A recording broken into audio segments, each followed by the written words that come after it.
You may not like how things are going. You may not agree with those who seem to have power over your happiness. But here is a great secret of life. You have way more influence than you realize. Gandhi called this influence truth force, love force, soul force. It is the inherent power in you to conjure the truth and the very best in other people. It is the power in you to change people's hearts and minds by changing the way you see them, by changing the way you observe them. Nobel physicist Max Planck said, when you change the way you look at things, the things you look at change. Scientists have discovered that when a teacher is merely told a student has a higher IQ, that student's IQ rises to meet the teacher's expectations. Expecting the best from people brings out the best in people. But the reverse is also true. Seeing the worst in people brings out the worst in people. Your consciousness has the power to conjure the very best or the worst in everyone you observe, even at a distance.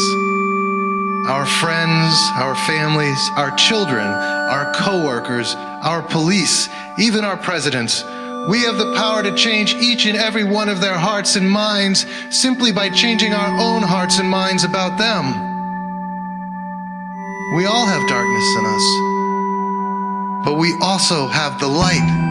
And in every moment we have another chance, another choice of whether darkness or the light is given reign over our consciousness.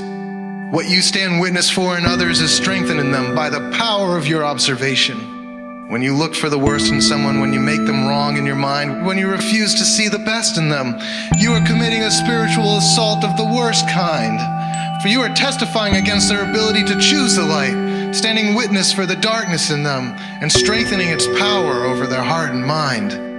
If you've ever faced a hostile crowd, a hostile cop, a hostile lover, you felt the destructive force of another's contempt for you. Do not give in to this way of seeing. Stand witness for the light in others. The unassailable divine spark forever shines in the hearts of every man, woman, and child, just waiting to be called forward.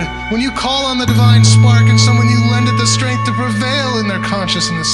The power of your divine witnessing calls forth the truth in other people's minds.